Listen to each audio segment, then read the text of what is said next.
पुष्पकमल दाहाल र माधव नेपालले लोकतन्त्रका लागि विदेशी गुहारे।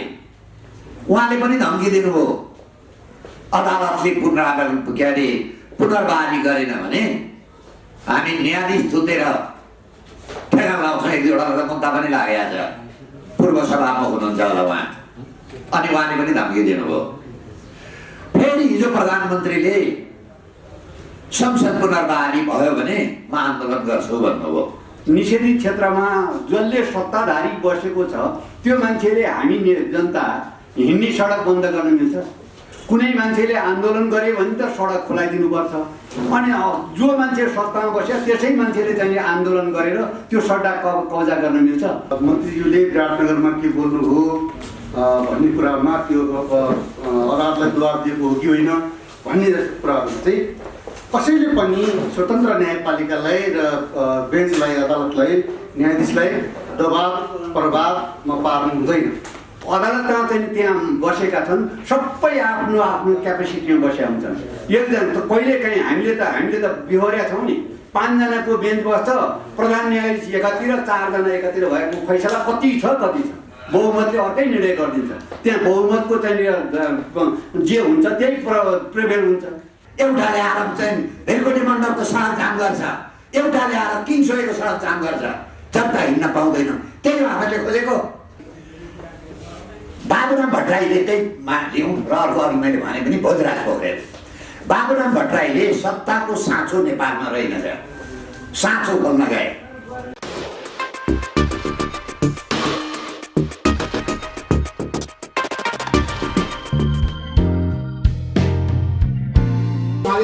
स्पष्ट रूपमा भन्नुभएको छ विराटनगरमा पुगेर अदालतले संसद पुनर्स्थापना गरेन भने हामी आन्दोलन गर्छौँ। यो अभिव्यक्ति प्रधानमन्त्री सही गरौँ भने पुनर्स्थापना गऱ्यो भने हामी आन्दोलन गर्छौँ प्रधानमन्त्री। त्यो अभिव्यक्ति सही प्रधानमन्त्री पुनर्स्थापना भयो भने प्रधानमन्त्रीले आन्दोलन गर्छु भने भन्नु कति जायज छ, कति उचित छ? संसद पुनर्स्थापनाको सम्भावना छ र प्रधानमन्त्रीले पुनर्स्थापनाको सङ्केत गर्नु, पुनर्स्थापना भयो भने आन्दोलन जान्छु भन्नु।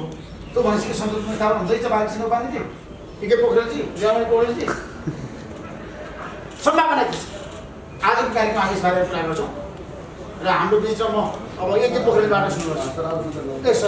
रुद्र पोखरेल छ, सरी रुद्र। हामीहरूले संविधान सभा ल्याउँदा यो देशलाई स्वर्गको कल्पना गरेका थियौँ।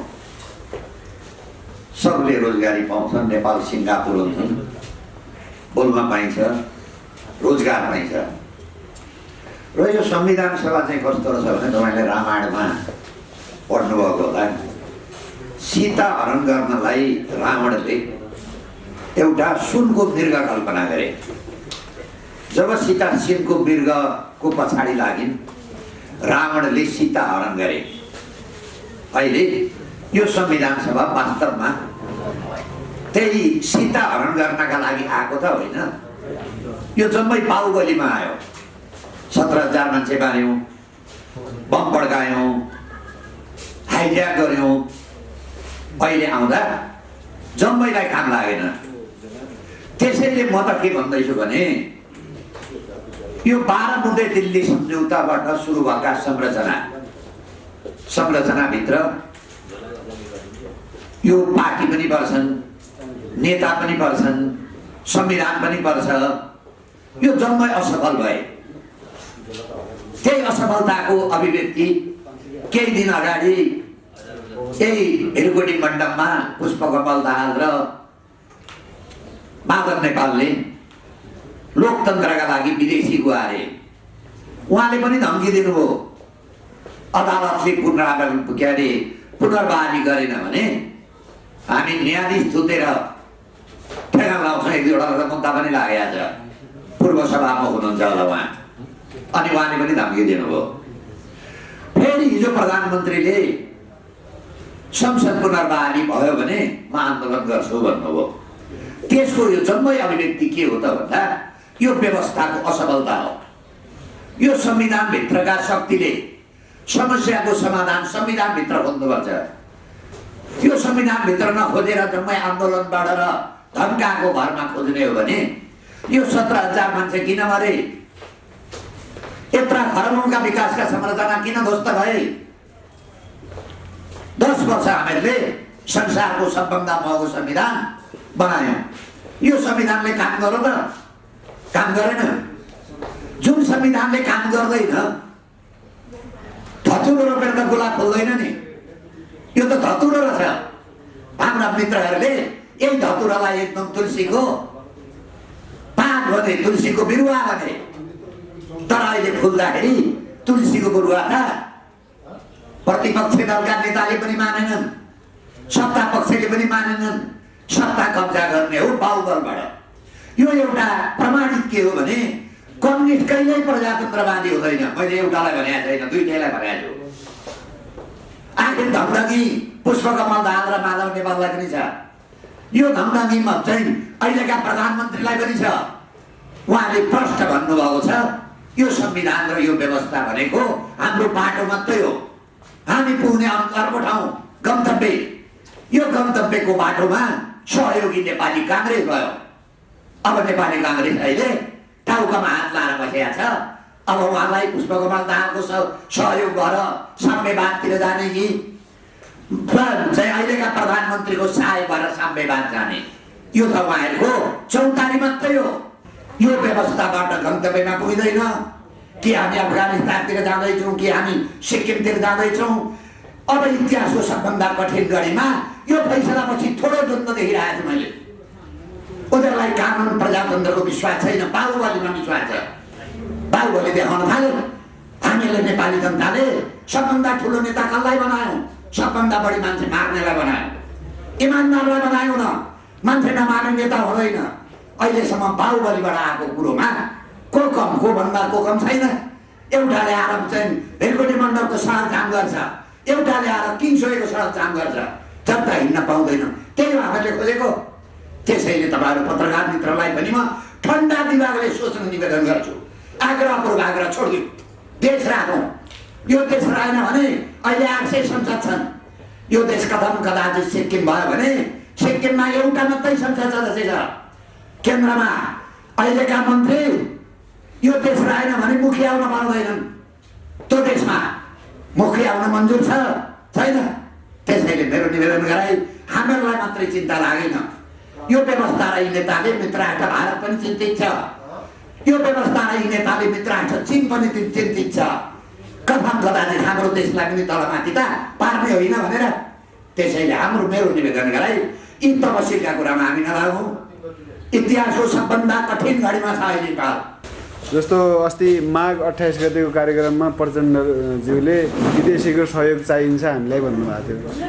त्यस लगत्तै झलनाथ खनाल विदेश जानुभयो, फेरि भारत जानुभयो, फेरि बाबुराम भट्टराई जाँदै हुनुहुन्छ। यसको पछाडिको उद्देश्य चाहिँ के हुनसक्छ? यसको पछाडिको उद्देश्य के हो भने त्यो माओवादी युद्ध भनेको प्रोक्सी वार हो। यो नेपालीले गरेको वार होइन। अहिले माओवादीका लडाकाहरूले भनेका छन् ती अग्ला अग्ला मान्छे, काला काला मान्छे र बन्दुक उतैबाट आउँथे। यो सिक्किमीकरणका लागि हो। त्यही सिक्किमीकरणका लागि झलनाथ पनि गए बन्दुक भेटिन्छ कि भनेर। यिनीहरूको इच्छा सिक्किमीकरण हो। अब आज के अरे चाहिँ उसले गए, बाबुराम भट्टराई गए सिक्किमीकरणका लागि तयार। तर यो देशमा नेपाली जनताले यो देश तलमाथि हुन दिँदैनन्। अब देश जोगाउने हैसियत नेपाली जनतासँग मात्रै छ, अरू कसैले जोगाउँदैन। त्यो छ। हिजो हामीले मानेकै हो नि, भारतका बन्दुक ल्याएर हामी मार्दा हामी नै पत्रकार होइनौँ, हामी नै नागरिक समाज होइनौँ। ठिक छ भनेको। हिजो बेठी भने गयो, अहिले त्यो परिस्थिति आउने थिएन नि। हतियार लिन गए, सहयोग लिन गए, अब अर्काले अर्को सहयोग लिन जान्छ। यो त के हो भने शक्ति राष्ट्रहरूको जो के हो भने किरास्थल भयो। एउटाले एकतिरबाट सहयोग माग्ने, अर्काले अर्कातिरबाट सहयोग माग्ने। बाँकी हामी चाहिँ के हो त भन्दाखेरि चाहिँ साँडेको जुदाईमा बाछाको मिचाइ भयो। त्यसैले मेरो यो सिस्टमले काम नगरेको। मेरो प्रश्न कहाँनिर हुन्छ, जस्तो महन्त ठाकुर जानुभयो, त्यसपछि झलनाथ खनाल अनि बाबुराम भट्टराई, उहाँहरूको भारत यात्रा किन? ठ्याक्कै क्या यो ठ्याक्कै म भन्छु यो किनभने बाबुराम भट्टराईले चाहिँ लिउँ र अर्को अघि मैले भने पनि भोजराज पोखरेल। बाबुराम भट्टराईले सत्ताको साँचो नेपालमा रहेनछ, साँचो खोल्न गए। अनि भोजराज पोखरेल जो संविधान सभाको निर्वाचन गराए उनको किताबमा छ, तपाईँ पढ्नु होला 142 पेजमा। अघि पनि भने भारतीय राजदूत आएर मलाई गुनासो गरौँ, हरेक नेता आएर मसित प्रधानमन्त्री बनाइदियो भने, मन्त्री बनाइदियो भने, शक्तिको स्रोत हामीले 12 मध्ये दिल्ली सम्झौता बनाएपछि धाउनु पर्यो कि परेन तारिखमा। जहाँ झगडा छ, जहाँ फैसला हुन्छ, मुद्दाका सेवाका लागि अदालतमा जाउँछन्, बिरामी हस्पिटल जाउँछ, किन जाउँछ? निको हुनका लागि। हाम्रा नेता दिल्ली किन जान्छन्? सत्ता प्राप्तिका लागि। लाटालाई पनि थाहा छ नि, तर हामी त्यसैका समर्थक छौँ। त्यसैले के हो भने यसको उदाहरण राम्रो एउटा संविधान हो। संविधानमा असफलता हो, व्यवस्थाको असफलता हो, नेताको असफलता हो। धन्यवाद ऋषिजी। सबैभन्दा पहिला त अब अहिले प्रतिनिधि सभा विघटन सम्बन्धी विवाद सर्वोच्च अदालतमा छ र सर्वोच्च अदालतले एक सरो सबै आफ्नो काम सकेर अब अलमोस्ट निर्णय सुनाउने प्रक्रियामा छ। भोलिसम्म बहस नोट पेश गर्ने समयावधि तोकिया छ। त्यस पछाडि चाहिँ नि हेर्दैमा यो मुद्दाको फैसला हुने चरणमा पुगेको छ। यो अवस्थामा अहिलेको अवस्थामा अदालतका सामने बहुत ठुलो चुनौती आएको छ। दुवैतर्फबाट मुद्दाका दुवैका पक्षतर्फबाट यो इस्युलाई लिएर अदालतमाथि, सर्वोच्च अदालतमाथि एक किसिमको हमला बोलिएको अवस्था छ। योभन्दा पहिला विभिन्न कोणबाट अदालतमाथि बोलियो र यो पक्षमा फैसला भएन भने फैसला गर्ने न्यायाधीशलाई तानेर सडकमा ल्याइन्छ भन्ने आवाज पनि आए। त्यो किसिमले पनि अदालतलाई एक किसिमले थ्रेट गर्ने काम भयो।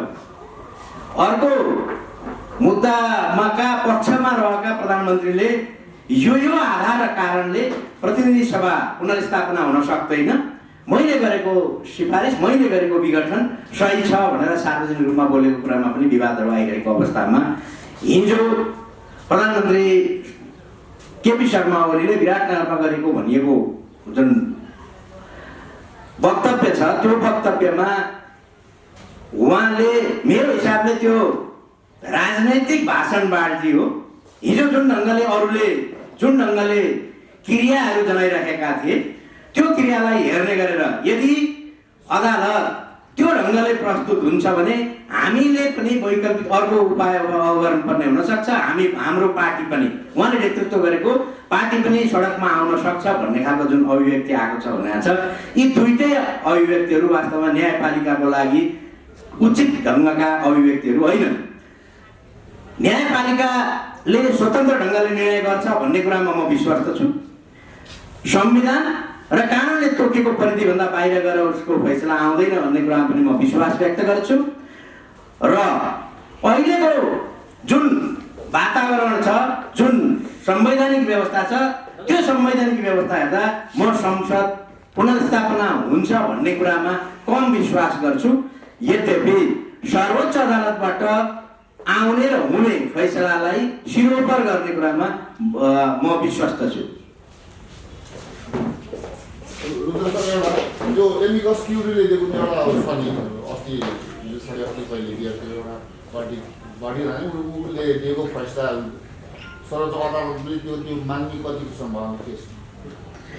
एमिकस क्युरीले म तपाईँलाई गरौँ, मुद्दामा बेसिकल्ली दुईटा पक्ष हुन्छन्।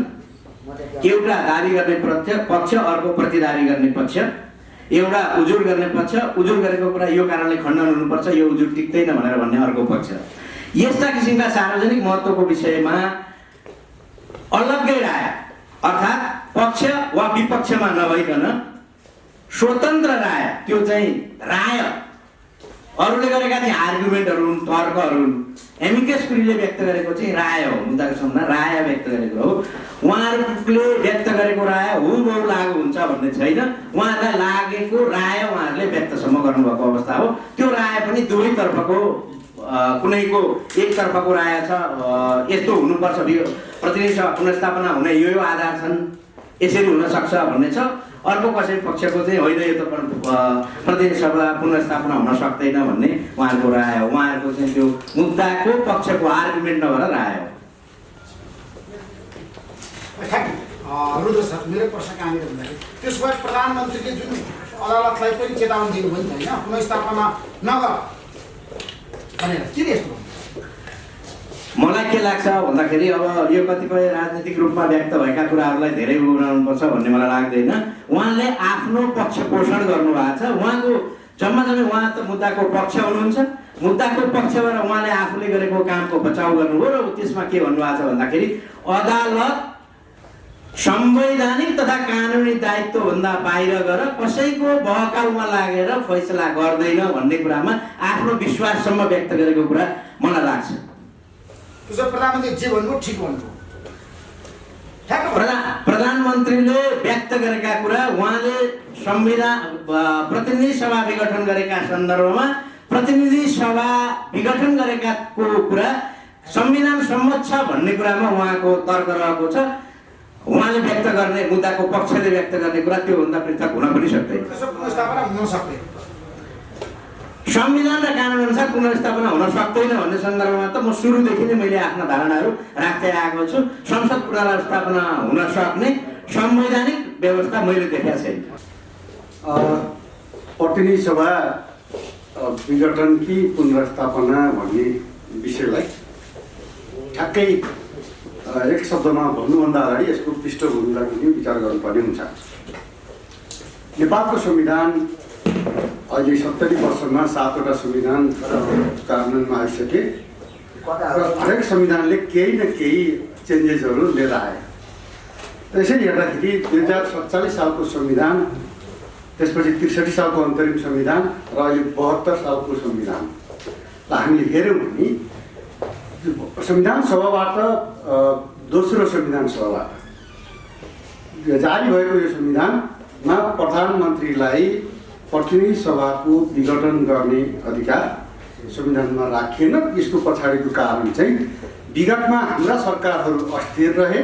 प्रधानमन्त्रीले चाहेको बेलामा संसदमा अथवा आफ्नो पार्टीमा विवाद हुँदा बित्तिकै अथवा अपबब पर्ने सम्भावना हुँदा बित्तिकै संसद विघटन गरेर चाहिँ मुलुकमा अस्थिरता निम्त्यो भन्ने भएका कारण चाहिँ हालको संविधानमा यहाँ सबै जानकार हुनुहुन्छ। त्यो लामो अवधिसम्म सर्वोच्च अदालतमा बहस पनि भइरह्यो र आम सञ्चार माध्यममा यहाँहरूले विभिन्न विज्ञहरूका सुझावहरू पनि देख्नु सुन्नुभएको छ। तर त्यसरी हेर्दाखेरि चाहिँ के छ भनेदेखि अहिले हामीसँग संविधान पुनर्स्थापना हुने वा नहुने विघटन सदन हुने भन्ने सन्दर्भमा हामीले हेर्नुपर्ने भनेको संविधानको धारा 76 र 85 नै हो। र त्यसलाई हेर्दाखेरि चाहिँ के छ भने यदि मन्त्रीले 76(1), 2, 3, 5 हुँदै अनि अब अर्को सरकार बन्न सक्ने अवस्था छैन, बहुमत विश्वास प्राप्त गर्ने अवस्था छैन भन्ने अवस्थामा मात्रै विघटन हुने संवैधानिक प्रावधान छ। यस विषयमा मेरा व्यक्तिगत विचारहरू आफ्नो ठाउँमा हुन सक्छन् र अदालतले गरेका फैसलाहरू संविधानको धारा 126 अनुसार त्यो चाहे त्यो प्रधानमन्त्री होस् या राष्ट्रपति होस् या हामी सामान्य नागरिक हौँ, जो कसैले पनि मान्नुपर्छ। अदालतले गरेको फैसला अन्तिम हुन्छन् र त्यसलाई पालना गर्नु सबै नागरिकको कर्तव्य हो। र अहिलेको अवस्थामा अदालत गर्ने फैसला आफ्नो ठाउँमा जेसुकै आए पनि हामी त्यसलाई मन नपर्न सक्छ, तर पनि हामी त्यसलाई मान्नु बाध्य छौँ, मान्नु पर्दछ। नभए त अराजक स्थिति हुन जान्छ, लको स्थिति हुँदैन। त्यस कारणले म एउटै शब्दमा अब के भन्न चाहन्छु भने अहिलेको अवस्थामा यो संविधानको 2072 को संविधानलाई जुन किसिमले चाहिँ निर्माण गरियो र त्यो बेलामा त्यो धारा 76 मा यो व्यवस्था राख्नुको पछाडिको कारण भनेको फुल टर्मसम्म सरकारले काम गर्न पाओस् र एकपटक विश्वासको मत लिइसके पछाडि 2 वर्षसम्म त्यसलाई फेरि अविश्वासको प्रस्ताव पनि ल्याउन नपाइयोस् भनेर किन राखियो भन्ने कुराहरू हेर्नुपर्ने हो। यसरी हेर्दाखेरिको अवस्थामा अहिलेको प्रतिनिधि सभा विघटन संविधान अनुकूल छैन र पुनर्स्थापना हुनुपर्छ भन्ने मलाई लाग्छ। र बाँकी अब प्रधानमन्त्रीज्यूले विराटनगरमा के बोल्नु हो भन्ने कुरामा त्यो अदालतलाई दबाब दिएको हो कि होइन भन्ने जस्तो कुराहरू चाहिँ कसैले पनि स्वतन्त्र न्यायपालिकालाई र बेन्चलाई, अदालतलाई, न्यायाधीशलाई दबाब प्रभावमा पार्नु हुँदैन र गर्न खोज्छन्। तर अरूले दबाबमा पार्न खोजे या प्रभावमा पार्न खोजे भने पनि न्यायाधीश त्यसबाट विचलित भएर कसैको दबाब वा प्रभावमा पर्नु हुँदैन र पर्नु हुन्न भन्ने कुरा पनि म विश्वास लिन्छु। र र जहाँसम्म उहाँले दिएको कुरा छ, अब प्रधानमन्त्रीजी आफै सरकारमा नेतृत्व गर्नुहुन्छ कार्यपालिकाको, र उहाँकै पार्टीले यस्तो फैसला आएन भने आन्दोलन जान्छु भन्ने कुरा उहाँको पदीय जिम्मेवारी अनुकूलको कुरा चाहिँ होइन। यति चाहिँ म ठोक्करै भन्न सक्छु। किनभने अन्य राजनीतिक दल अथवा सडकबाट भन्ने जस्तो प्रधानमन्त्रीले कार्यपालिकाको प्रमुखले अर्को निकायलाई चाहिँ प्रभाव पार्ने किसिमबाट बोल्ने कुराहरू त्यो अलिकति पद अनुकूलको हुन सक्दैन भन्ने मेरो बुझाइ छ। यसबाहेक यहाँको चाहिँ कुराहरू छ भने मेरो एउटा जिज्ञासा छ, जुन प्रधानमन्त्रीजीले होइन जुन प्रकारको अहिले भनिराख्नु भएको छ, अनि न्यायालयले चाहिँ उहाँले कब्जा गरेर न्यायालयको चाहिँ एउटा धज्जी उडाउनु भएको बदनाम किसिमको अभिव्यक्ति दिनुभएको छ प्रधानमन्त्री हिजो, के भन्नुहुन्छ? अब तपाईँले भनेकै जस्तै रूपमा त नदिउँ होला, किनभने मैले अघि नै भने कि न्यायालयलाई दबाबमा प्रभावमा पार्न सक्छ। यो स्वाभाविक हो, कार्यपालिकाको चाहिँ स्वभाव के हुन्छ भने कि यो कार्यपालिका चिल हो, बाज हो, र चाहिँ के छ भने जनता भनेको चल्ला हुन् र न्यायपालिका भनेको माउ भनेर मानिन्छ। भनेपछि न्यायपालिकाको काम भनेको जहिले पनि कुखुराको माउले त्यसरी चल्लाहरूलाई च्यापेर संरक्षण गरेर हुन्छ, त्यसै गरी जनताका हक अधिकारको संरक्षण गर्नुपर्ने जिम्मेवारी न्यायपालिकाको हो। त्यसकारण न्यायपालिकाको सन्दर्भमा कसले के भन्छ भनेर न्यायपालिका वा त्यसमा बेन्चमा बस्ने न्यायाधीशहरू प्रभावित हुनु हुँदैन र हुनुहुन्न भन्ने कुरा। मूर्ति गान्धी चौतर्फी आक्रमण छ, यताबाट पुनर्स्थापना हुनुपर्छ, अर्कोले फेरि प्रधानमन्त्री त हुनु हुँदैन भन्नुभयो क्या, दुईतिरबाट तार हो न्यायालय। यस्तो मुद्दा झगडियाहरूले अब आजकल सेवाग्राही भनिन्छ, सेवाग्राहीहरूले चाहिँ अब आफ्नो पक्षमा फैसला आइदिए हुन्थ्यो भनेर चाहना राख्नु स्वाभाविकै मानिएला।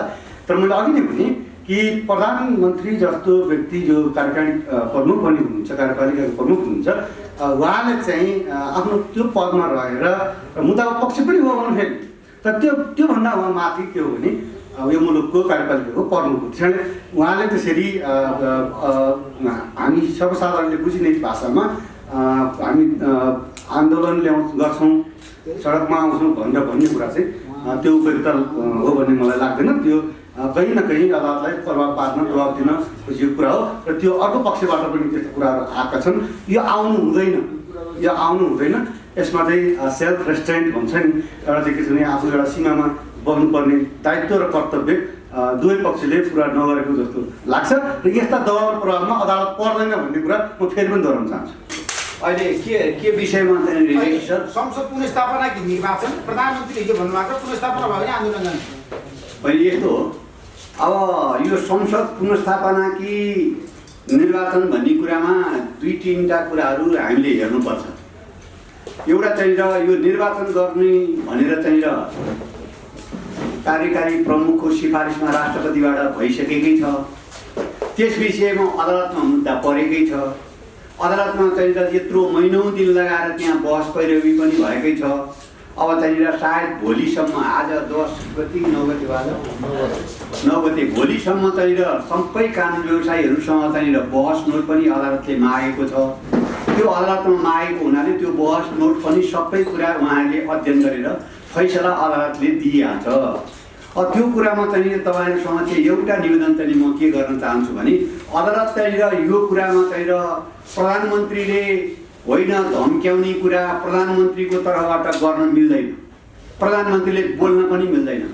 र प्रधानमन्त्रीकै कुरामा त तपाईँलाई म साँच्चै भन्नुपर्दा अस्ति पनि त राजदरबारको अगाडिपट्टि त्यो सडक निषेधित क्षेत्रमा जसले सत्ताधारी बसेको छ त्यो मान्छेले हामी जनता हिँड्ने सडक बन्द गर्न मिल्छ?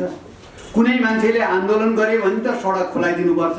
अनि जो मान्छे सत्तामा बस्यो त्यसै मान्छेले चाहिँ आन्दोलन गरेर त्यो सडक कब्जा गर्न मिल्छ? त्यो पनि मिल्दैन।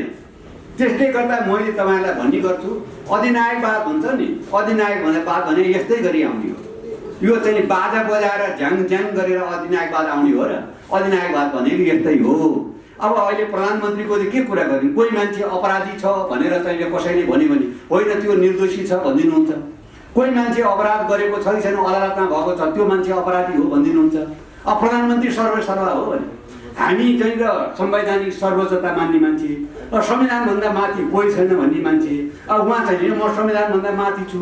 राणा शासन त्यहाँ चाहिँ कति साथीले चाहिँ बहसमा पनि कुरा उठाउनु हो, श्री तिनै भइसक्यो हो कि जस्तो उहाँलाई लाग्छ। तर उहाँलाई लागेर हुँदैन, त्यो कुरा चाहिँ हामी जनता मान्दैनौँ। 240 वर्षको राजतन्त्र जस्तो तपाईँलाई म निवेदन गर्छु, राजतन्त्रको पालामा कस्तोसम्म ऐन थियो भने तपाईँले पनि हेर्नुभएको होला। यस्तो डेढो आँखा चाहिँ हेरेर राजातिर हेऱ्यो भने न ऐन लाग्थ्यो, त्यो चाहिँ थुनामा जान्थ्यो, त्यो कैदमा जान्थ्यो। अब अहिले त हामी संवैधानिक सर्वोच्चतामा छौँ नि त। अब फेरि हामी लोकतन्त्रमा पनि छौँ। लोकतन्त्र भनेको चाहिँ त्यसको ब्याकबोन भनेको के हुन्छ? स्वतन्त्र अदालत हो। अहिले स्वतन्त्र अदालत छ भन्ने कुरा हामीले मान्छौँ, त्यो संवैधानिक अङ्ग हो, त्यसले फैसला गर्छ। तर प्रधानमन्त्रीले चाहिँ एउटा कुरा भनेकै कारणबाट त्यो दबाबमा पर्छ भन्ने चाहिँ मलाई लाग्दैन। किनभने अदालत अहिलेसम्म तपाईँको राजाका पालामा पनि त त्यो शाही आयोग गठन भएकै हो। त्यहाँ राजाको पालामा संविधानभन्दा माथि हुँदाखेरि त अदालतले त्यतिखेर चाहिँ त्यो शाही आयोग खारिज गरिदियो। त्यो गिरिजाप्रसाद कोइरालाले संसद विघटन गरेकोमा सदर गर्यो, मनमोहनले विघटन गरेकोमा चाहिँ सदर उल्टाइदियो। त्यो त छ, अदालतले त गरिराखेको छ नि। तपाईँलाई लाग्छ होला जस्तो अदालतमा चाहिँ एउटा प्रधान न्यायाधीश जो बेन्चमा बसेको छ, त्यहाँ 5 जनाको संवैधानिक बेन्च छ। त्यो संवैधानिक बेन्चमा प्रधान न्यायाधीशले एउटा कुरा भनेपछि 5 जना एकै ठाउँमा जान्छन् होला जस्तो होइन। अदालतमा चाहिँ त्यहाँ बसेका छन्, सबै आफ्नो आफ्नो क्यापेसिटीमा बसेका हुन्छन्। एकजना त कहिलेकाहीँ हामीले त बिहोरेका छौँ नि। 5 जनाको बेन्च बस्छ, प्रधान न्यायाधीश एकातिर, 4 जना एकातिर भएको फैसला कति छ बहुमतले अर्कै निर्णय गरिदिन्छ। त्यहाँ बहुमतको चाहिँ जे हुन्छ त्यही प्रिभेल हुन्छ। त्यो भनिसकेपछि त्यहाँ चाहिँ प्रधान न्यायाधीशलाई प्रभावमा पार्यो भन्ने आधारमा मात्रै पनि हुँदैन। त्यहाँ चाहिँ सम्मानित सर्वोच्च अदालतका न्यायाधीशहरू भनेको त्यत्रो चाहिँ दुःख गरेर 30-35 वर्षसम्म आफूले सेवा गरेर त्यो ठाउँमा आइपुगेका छन्। त्यो आइपुगेको कारणले उनीहरूलाई प्रभाव परिहाल्छ भन्ने लाग्दैन, स्वतन्त्र रूपले गर्छन्। त्यो प्रभावमा परेको कुरा गुन्जाइस आयो भने तपाईँ हामी छँदैछौँ नि। हामीले चाहिँ त्यत्रा राजतन्त्र फाल्यौँ, कस्ता कस्ता मान्छे अधिनायकवादहरू आए, त्यस्तालाई पनि फालेर अहिले हामी स्वतन्त्र रूपमा छौँ भने अदालतले स्वतन्त्र रूपले फैसला गर्छ। त्यो कुरामा हामीले अदालतमा चलिराखेका मुद्दामा अदालतमा यसो गरिदेऊ उसो गरिदेऊ भन्ने कुरामा कोही पनि हुँदैन। अतिवाद त दुवैतिर छ। प्रचण्ड माधव नेपालले पनि सडकमा चाहिँ यो अब पुनर्स्थापनै हुन्छ भने त्यो पनि अतिवाद हो। प्रधानमन्त्री जस्तो मान्छेले भाषण गर्दाखेरि चाहिँ यसलाई चाहिँ उल्टाइदियो भने म आन्दोलन कसका विरुद्ध आन्दोलन गर्ने? आन्दोलन गर्ने भने त सत्ताधारीले आन्दोलन गरिन्छ। सत्तामा राज्यको चाहिँ ढुकुटी खर्च गरेर विराटनगर आमसभा गर्ने, त्यो राज्यको ढुकुटीको खर्च गर्नलाई उहाँलाई आफ्नो पार्टी कार्यालयमा कार्यक्रममा जानलाई उहाँले कहाँ दियो? हामीले तिरेका करले उहाँले चाहिँ आफ्नो चाहिँ राज्यको खर्च गर्न पाइन्छ? त्यसले गर्दा प्रधानमन्त्रीलाई लागे होला म सर्वश्रेष्ठ भन्ने यस्तो कुरा हुन्छ। हेर्नुहोस्, अब चाहिँ उहाँलाई हिजै पनि विराटनगरमा धेरै मान्छे देखेको कारणले उहाँलाई के न भयो जस्तो होला। तपाईँलाई एउटा कुराको जानकारी गराउँ, ज्ञानेन्द्रको अन्तिम समयमा बागमतीको चाहिँ पुलबाट कुपनडोलसम्म लावा लस्कर लागेर त्यतिखेर मात्रै र्याली गरे भने राजाका त्यत्रा मान्छे थिए नि, देख्दाखेरि त सबै मान्छे राजाका पक्षमा देखिया थिए। भोलिपल्टदेखि त कहाँ लागे कहाँ लागे। अहिले केपी ओलीलाई पनि के न मान्छे त सबै मेरा जस्तो लागेको हुन्छ। केपी ओलीको दिन काउन्ट भयो सुरु भएको दिनदेखि अनि ती सब लाखा पाखा लाग्छन्। अहिले जो उहाँहरूका पछि लागेका छन् नि ती मान्छे पनि पाखा लागे, तपाईँ हामीले देख्छौँ। त्यसले गर्दा उहाँलाई चाहिँ त्यो सक्दैन गर्न नै पाउनुहुन्न। उहाँले त त्यो बोलेकै हो, त्यसले त हामीलाई आपत्तिजनक हो। त्यसले गर्दा त्यस्तो कुरा चाहिँ प्रधानमन्त्रीज्यू यहाँबाट म निवेदन गर्छु, तपाईँले त्यस्तो बोल्न पाउनुहुन्न। आफ्नो चाहिँ पार्टीको कार्यक्रममा चाहिँ गएर राज्यको खर्च ढुकुटी खर्च गर्न पाउनुहुन्न भन्ने कुरामा तपाईँ हामी सचेत रहनुपर्छ। त्यो हामी सचेत छौँ र त्यसलाई हामी ठिक ठाउँमा लिएर आउँछौँ भन्ने कुराका विश्वासका साथ रहनुपर्छ। अदालतले गर्ने फैसला त कुनै पर्छ। अदालतको फैसलाको विषयमा अहिले नै हामीले अनुमान गरेर यो यता गयो उता गयो भन्ने अवस्था पनि छैन भन्ने कुराको यहाँ साथीहरूसँग चाहिँ निवेदन गर्न चाहन्छु।